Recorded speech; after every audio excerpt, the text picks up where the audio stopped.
Hi, and welcome to episode 3 of Inspired, a PLTW podcast. My name is Rocky Valadez, and I'm the Senior Vice President of Engagement at Project Lead the Way. Today, I'll be joined by two very special guests. Well, Rocky, I'm honored to be the superintendent at Batesville Community School Corporation, and I don't know where a decade has gone, but this is the 10th year for me in that role at Batesville. Very proud of that small community and excited to be here today to speak with you. Excellent. Jake? Jake Allen, I'm the superintendent at Mooresville Schools. This is my second year, but I've been with Mooresville Schools for just over 20 years and passed through in each role: high school English teacher, middle school principal, assistant superintendent, associate superintendent, now the proud superintendent at Mooresville Schools. Fantastic. Well, we're excited to dive into this topic.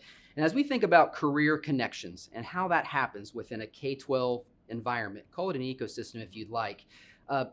Paul, tell us a little bit about the evolution of Batesville since you've been there. I love the term ecosystem. I'm a biology major, right, and the evolution. So after COVID, there was that students didn't necessarily see connection to what they learned through the Indiana academic standards. So we had an aha moment. How do we create relevance? How do we uncover passions for students to take that theory right in the classroom and put it into motion? And the concept was one that our teachers have finite bandwidth, Rocky. So how do we leverage our community? And Batesville zip code is the 47006. How do I leverage that zip code to add relevance and uncover passions and support the teachers by leveraging resources within the community? And that ecosystem of the K-12 continuum was a heavy lift. We were partnered with Ford NGL. Ford Motor Company has a philanthropic arm called Ford Next Generation Learning. And through a grant process, very fortunate to become a part of a Ford NGL community. There are 34 communities in the United States. With that partnership, you get Ford NGL coaches. And what they do a great job of is they create structures, processes that are institutionalized, not just in your school, but in your community.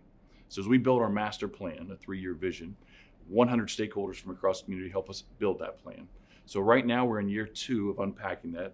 To go back to answer your original question is, I now have a zip code. I don't have 4 walls. Our school is Batesville's community.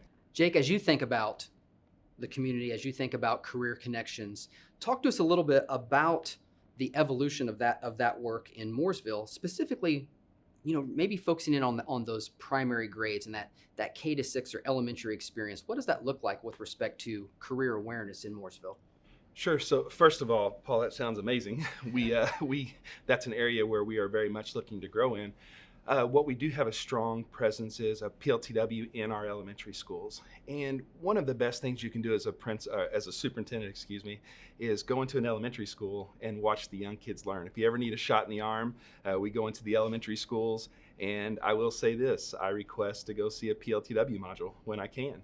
And it's just where we get to see the most hands-on, real-world learning that's applicable to real world scenarios.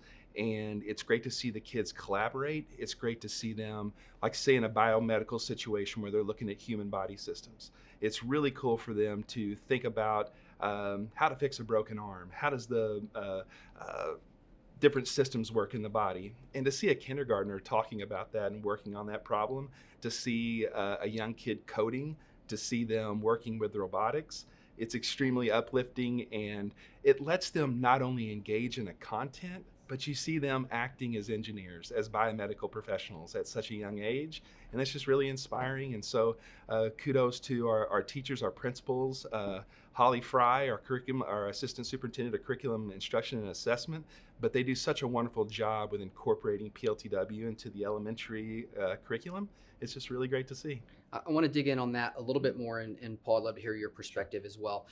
It can be really intimidating to jump into project-based learning in an elementary space, right? We tend to think about elementary educators as being generalists and working across the curriculum spectrum, but making that leap into project-based learning can be overwhelming sometimes because there's not that content expertise for most of our elementary educators. So how do you make that happen? How do you give your administrators and your teachers the creative license to dive in and to take that risk to say, hey, we want to bring a hands-on approach where we can expose students to the possibilities of what a career awareness might look like? So Rocky, through our master planning, our community identified 4 pillars we want all of our students to have. We call it the Bulldog Ready Plan. When our students graduate from Batesville High School, they should be ready to access the economy the Monday after graduation. That starts in kindergarten. We identify knowledge, skills, attributes, and experiences. And pulling that thread, we have evidence-based literacy and mathematics programs in our school. We evaluate every year. We now have an evidence-based science curriculum that cultivates some of those key terms we've identified: problem solving, collaboration, critical thinking. So the Project Lead the Way program in our K-5, it also builds confidence, right? So as students experience things, they say, I can do these things, I learn more about what I want to learn about. Again, you create that relevance, you uncover passions, and that's what really is happening in our elementary schools with the Project Lead the Way. Jake. I would just piggyback on that and say that PLTW has a very robust professional development system. And so we really do a great job with getting our teachers trained up in that environment, and then creating a culture of once again, failure's okay, trial and error.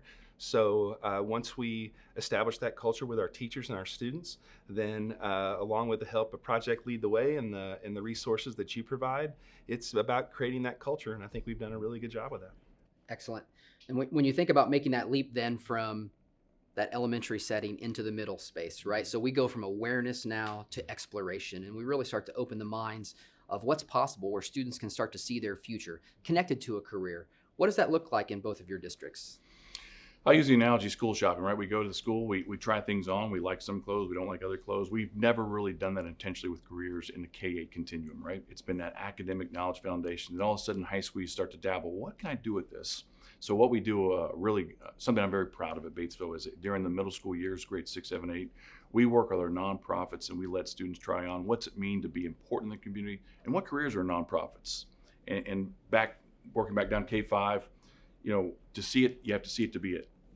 Most kids want to be a police officer, a fireman, right, or whatever their mom or dad was. So now when you connect scientific methods through Project Lead the Way, young females, young males can say, well, I can apply these things in something I'm passionate about. So again, the K-8 continuum for us, Rocky, we're letting kids try on what they might want to do based on the knowledge they learn. I love to see it to be it. That's pretty cool. That resonates. So we have elective courses in 7th and 8th grade, and it's just a deeper dive and an opportunity for them to become more familiar with what's out there. And to Paul's point, they have to know something that exists outside of their current world. And at Mooresville, it's a wonderful place to be, a wonderful community, but we all have limited exposure no matter where we're at. So it just gives that opportunity to do a much more deeper dive. And we know that middle school kids are exploring a lot of things. So this is one that's very productive. And once again, great to go in and into a classroom and see them working with robotics and the different modules that come along with Gateway. But they're excited, and we have teachers who are excited to get in that classroom with them. Whenever we do have an opening, which is rare, we have a list of teachers that want to get into that classroom because of how exciting it is to be in a Project Lead the Way environment. Those classes are electives, and they are full every year. And Rocky, I'll add to that. The training Project Lead the Way provides our teachers, gives them the confidence to try things in class, and it's okay to fail. And those modules are there to support them, and then they personalize the process. So again, I want to give Project Lead the Way a lot of credit for providing that framework for teachers to take chances. We appreciate it, and we work very hard to make sure that our professional development is relevant. Mm-hmm. And when you think about relevance, so many educators are consistently battling, particularly at the elementary and the middle school level, this idea of we've got to stick to the core, that we've got to be able to handle literacy and mathematical concepts.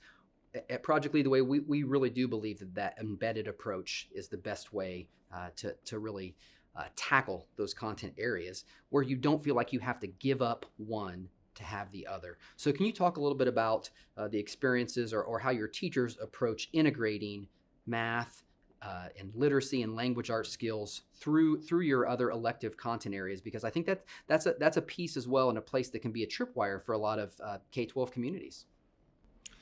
I would say low-hanging fruit is literacy. I think that no matter what you're doing, you're working on your literacy skills, your writing skills, your scientific method, math skills. Those you can teach them in isolation, but that's not the best practice to teach those in isolation. So it's how can we combine those, as you said, and make sure that our students know and our teachers know, because it's difficult sometimes for a teacher to realize that even though they're teaching math, they're also teaching literacy. Even though you're teaching science, you're also teaching mathematics and literacy. So it's just getting once again, it's a culture, it's professional development, it's intentionality from building leadership, to just make sure that we realize that we all are playing in the same box together, and that to teach those things in isolation is really a disservice to our students, because once we get out into the real world, we're dealing with all kinds of different information and trying to integrate those together to collaborate and solve problems. So we have to you have to be intentional with it. And that's something that we do well is with our professional development, is that intentionality of the expectation, and then providing resources to build capacity for our teachers to do more than that, and to understand that you can teach literacy as a math teacher, as a science teacher. I think I'll talk a little bit about bold already. We talk about guaranteed experiences, which are field trips, or in the past were called field trips, but they're basically a project-based learning where there are touch points to get to that experience in second grade, fifth grade.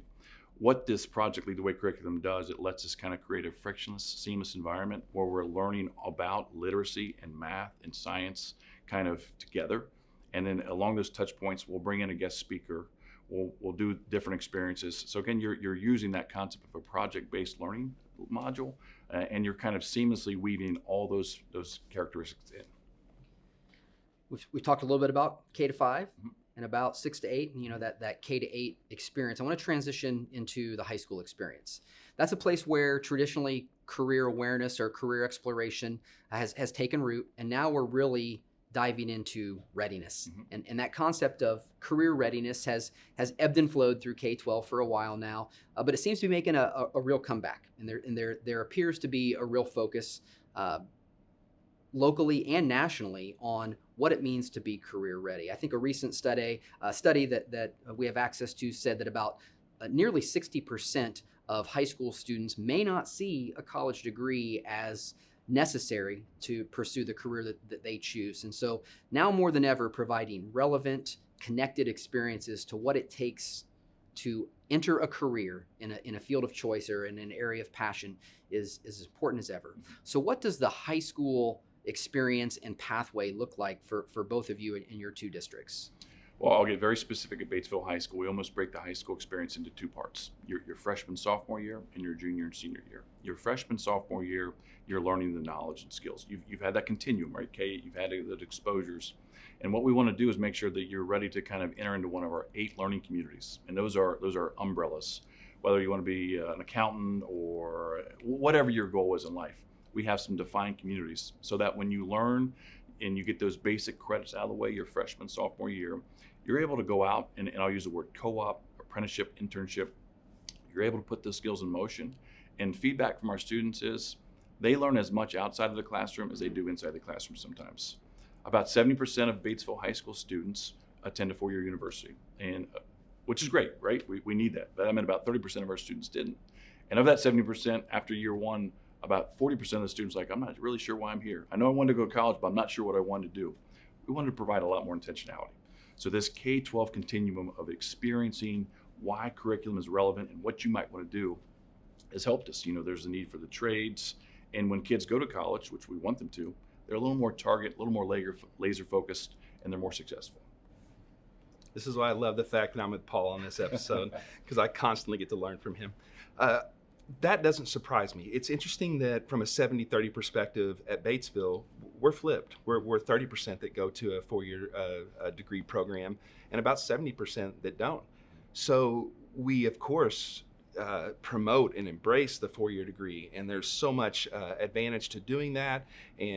But we also know that many of our kids, the larger percentage, we're trying to get also into high demand jobs that don't require a 4-year degree. So we're looking at how our PLTW courses and how we can prep them into going in the biomedical field, EMT, nurse practitioner.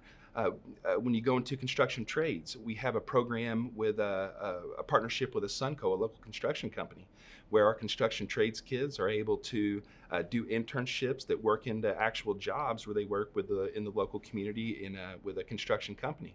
So it's embracing the fact that there are high demand, high paid jobs that don't require a 4-year degree, and how can we prepare them to go out and jump in, like I said, immediately after graduation to be an employment situation with hopefully a local company, but to have those skills that translate, and you don't have to go to 4-year school. We love it if you do, but we are not discouraged. I think 10 to 15 years ago, I would have been discouraged with the stat that 30% go on to a 4-year college and 70% don't. I'm not discouraged by that at all. As long as we can find meaningful opportunities for our students to be successful citizens, then we're happy with that. We're thrilled with that. So PLTW helps us do that. So you said a couple things I want to transition into our next topic, but also key in on and not glaze over. So you mentioned some community partnerships and some ways of integrating the needs of your local community. Paul, I think I heard you refer to it as the zip code earlier in our conversation, right? So what does community involvement and engagement mean for Mooresville, for Batesville, and what's your approach? I think there are several that are going to be listening to this that are wondering, where do I start? How do I make something like that happen? I know I've heard your hourglass analogy before, and I want to dig into that. But Jake, maybe let's start with you. And how do you approach that community engagement, community involvement to build an ecosystem for all students? Relationships. So we are very active with our local Chamber of Commerce. We do not approach it from a one-way street where it's just a win for the schools. How can it be a win for both the schools, the students, and the business? And so it's just providing educational opportunities. We provided presentations at the Chamber of Commerce lunches where we promote what we're doing and how we're trying to build those relationships with local businesses. And to be candid, there are hurdles, there are challenges to overcome when you're working with local businesses. Some of them aren't, they question sometimes bringing in a 15, 16-year-old into their environment, and that's okay, I understand that. But that's where we have to really articulate our vision. And I know Paul's going to talk about a wonderful setup they have, the Hourglass setup, and that's an excellent model to follow. But we are just working, trying to build those relationships, showing them how it will benefit their business as well as our students. But building those relationships, educating them on what this could mean for both of us is a key aspect of that. I think once you do that, you start to get some buy-in, and then you build off that. And we're fortunate to have built some good relationships with local businesses that really benefit our kids. Excellent. Paul? I'll use the two terms. Transactional, transformational. I think for so many years, we'd go to a business and say, hey, do you want to write a $500 check for our band boosters, right? And they would write us a check and we'd walk out the door, and that ecosystem was done, right? That there was not a symbiotic relationship, didn't benefit both partners. Transformational was, again, you kind of create that seamless environment. And for example, we had 15 of our high school teachers do externships this summer at local businesses. We have 5 built-in professional development days. Every one of our staff goes and visits a business for 2 hours. And the concept is we share what Bold already is. They share what they do, right? And then we have a list of, Rocky, you have a business. Here's a list of things. You can come and be a guest speaker. You can host a teacher externship. You can host a co-op. What level do you want to be a part of this transformational process, this ecosystem? And what happens is those businesses all of a sudden see the light bulb goes off. Oh, we can build something special. I can recruit your talent to stay here, right? Because it's all about relationships. Jake's so right. When a student feels a personal attachment or part of a community or a business, they're more likely to go there, work there, stay there. Even if they go away to school, they're going to remember that experience. So that transformational where you leverage your resources as a business with our students, it basically, again, increases our bandwidth immensely.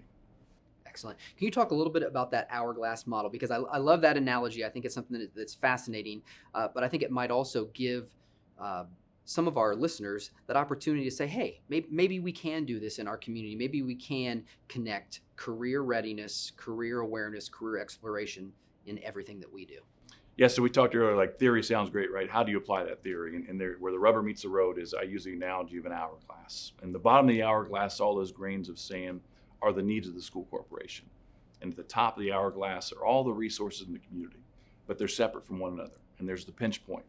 We have a Bulldog Ready coordinator from the bottom of the hourglass who takes all the needs from the school corporation. We have a community coordinator who works with all the businesses that has all the resources. And at that pinch point, those two individuals meet. And that way we can create that conduit of where that resources flow to the school, but but the needs of the school flow to the resources. Fantastic. Well, I've been fortunate enough to be in both of your districts, to visit schools and to see it in action, and know that what you're building, what you're doing continues to evolve. It's never done, but it's working. And so maybe let's take a few minutes to brag a little bit about each of your districts, what you're accomplishing, and how you're seeing that K-12 career aware mindset transition, for students at all ages. For us, it's about K-12 alignment, right? We have 4 buildings, and we had some really good things going on all 4 buildings, right? But all the buildings didn't necessarily know what was going on. So what has happened through this process of alignment, this K-12 awareness of potential job opportunities, it's aligned our corporation to kind of speak the same language. And now we leverage the power of the network between buildings, right? Because there's experts in 3rd grade and there's experts in 2nd grade. How do we use business models to make sure that information flows? So again, I'm very proud of that alignment, but most importantly, I'm proud that I'm seeing the feedback from our students really makes an impact. You can see their eyes light up. You can see attendance go up. You can see engagement go up. Because if engagement goes up, whatever the topic, usually the outputs are a lot better. The outcomes are better. So just this system that we put in place, this ecosystem of leveraging our resources in our zip code, benefits our students. And it makes our jobs easier as educators. Excellent. Jake? Yeah. So since it is a chance to brag, Mooresville Schools at a 99% graduation rate. So we're super, super proud of that. But the conversations that we have around that is the quality of the graduate. So we're extremely happy with the number of students that we have graduate, but what are they prepared to do? And it's that enlist, employ, enroll. And as Paul so eloquently said, it's that vertical articulation of you're speaking the same language, you have some of the same priorities. And so we're starting them off in kindergarten with the same expectations and the same mindset as they are as seniors graduating. So it's important to us to create that vertical culture and to produce a product. Of course, there are students, and that's something that we're extremely proud of. But it is the end result of what Mooresville Schools, what Batesville Schools is putting out into our society and our communities. And so it does provide us with a framework to follow K through 12 and prepare our students. Everybody's got the same end goal in mind, even though they come from it from a completely different viewpoint. It's the same end goal in mind from K through 12, which helps us produce hopefully what's a great, successful citizen that can contribute back, and not only that, but enjoy what they do and find happiness in life and fulfillment. I think sometimes I think we find more fulfillment than we do happiness. So, but as long as they can find that fulfillment in their purpose, we're extremely happy for them. Fantastic. Jake, I want to dig in a little bit with respect to student engagement, particularly as we think about it in terms of how students that are engaged in their experiences in the classroom, K through 12, are really more connected to what they want to do next. So can you talk a little bit about the experiences that you've seen, the changes maybe that you've seen from your students having really meaningful, career-connected experiences K-12? Absolutely. So one specific example, because I know we want some specifics here, is a lot of our earlier launch kids gravitate towards plants and animals. And then what we see in our Gateway program is furthermore students getting interested in the agri-science type of portions just through some of the other modules that they're working on, and just relating that to what they're already interested in. What we see in our launch program at the elementary is a lot of interest in the plant and animal science. And then we have seen that grow in our Gateway at the middle school.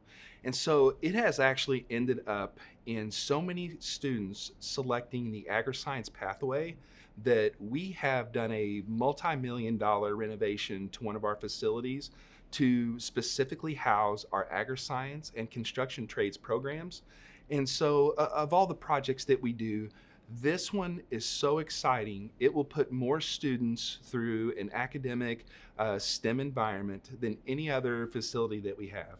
And so we're just really excited that it has led to a tremendous growth in that agri-science field and those STEM fields, our construction fields. As I said before, most of our kids do not attend a four-year school. So we feel that this is preparing them. And Mooresville is more of an agricultural-based community. And sometimes what was looked at as a negative aspect, which agriculture plays such a huge part in our local community, in our Indiana community, and nationally, But to take that to agri-science has given it a whole new perspective and view of how we look at ourselves and how we look at ourselves as a community and what we do. So we're really building off of that to make a bigger impact, not only in our schools, but in our community as well. It's something that we're really, really proud of. I love that. And so what I'm taking from that is that early awareness and exposure often can create opportunities for students to pursue their passions as they matriculate up through their K-12 experience. Paul, how would you describe what you're seeing in Batesville with respect to student engagement and the trajectory that can take them on throughout the rest of their experiences? Let me start with this. What I heard Jake say was student voice, and I think sometimes we overlook student voice in the K-12 continuum, right? And Jake's doing some amazing things there, and he's taking these resources and focusing on what students are interested in. So kudos to Mooresville and Jake for doing that.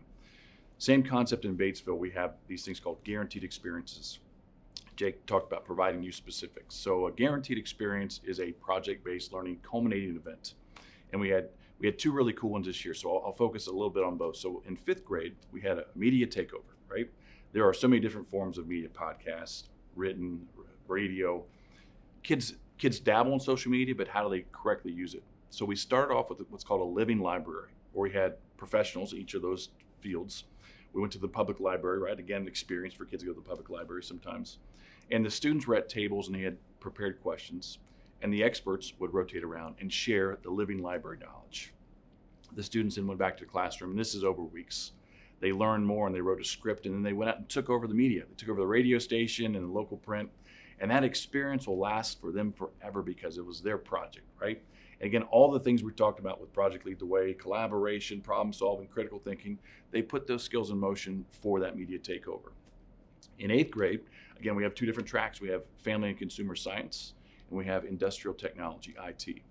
Well, our city had a Santa house, right, which was falling apart. It was just dilapidated Santa Claus house. No one wants to see Santa in a dilapidated house. So the city came to our 8th grade and said, can you fix this house up? Well, our industrial technology students got to rebuild it. The family and consumer science students got to decorate it, interior decorate it. And you see those students who may not normally cross paths. You see those teachers who may not collaborate. The end product was amazing. Again, just the concept of how do we put the Indiana academic standards in motion for our community. Excellent. I want to key in on one thing you said there, and I think both of you started to evolve into it and start to lean into it, and that's that power of the classroom teacher, of the educator. You mentioned the collaboration. You mentioned exposing them to those early lessons around plants and animals, and then how that can evolve into a different pathway in their high school experience.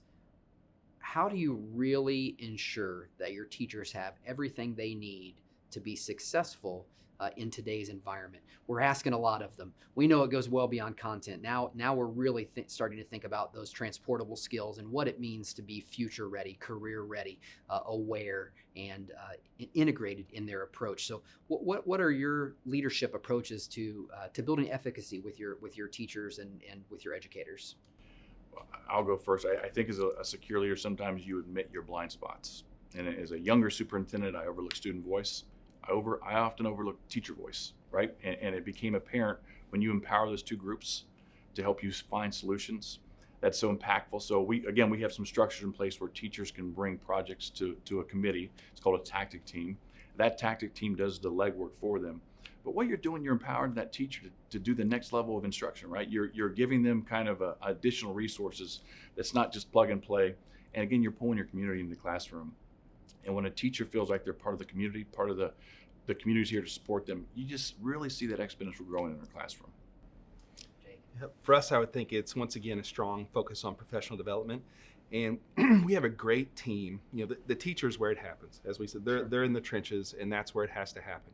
I will say that our academic team has done such a great job with professional learning communities and integrating that also into the professional learning communities, so it becomes, once again, part of the culture.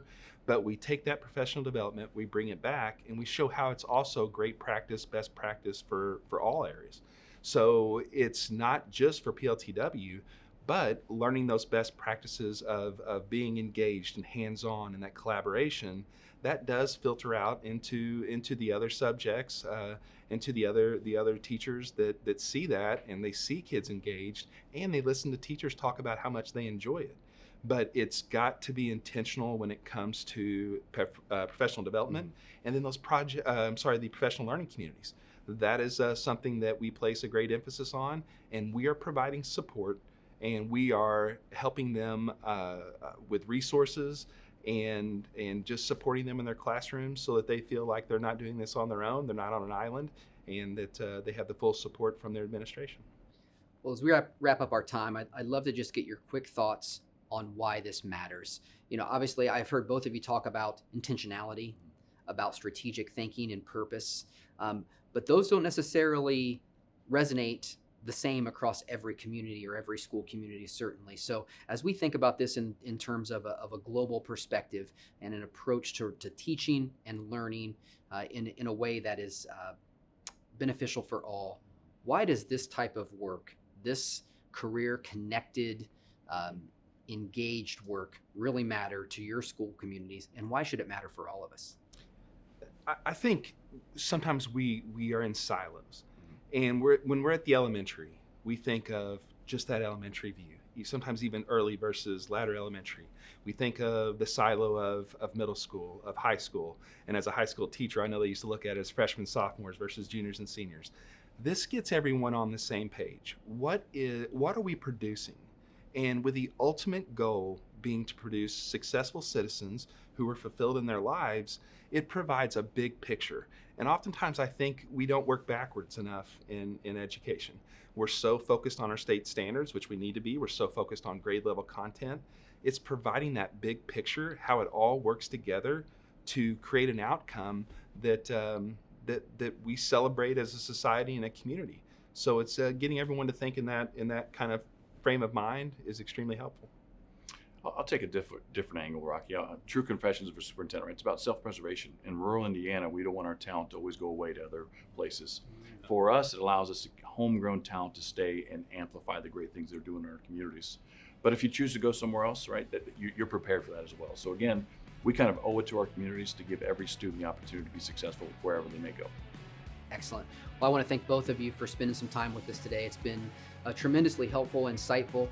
Kudos to you both for the leadership that you provide to not only your school, your families, but your community at large. So really appreciate your time. Want to say thank you for joining us for episode 3 of Inspire, a PLTW podcast. We hope that you will continue to access us. You can find us on YouTube or wherever you listen to podcasts. We'd also invite you to like and subscribe. Thanks so much for joining us.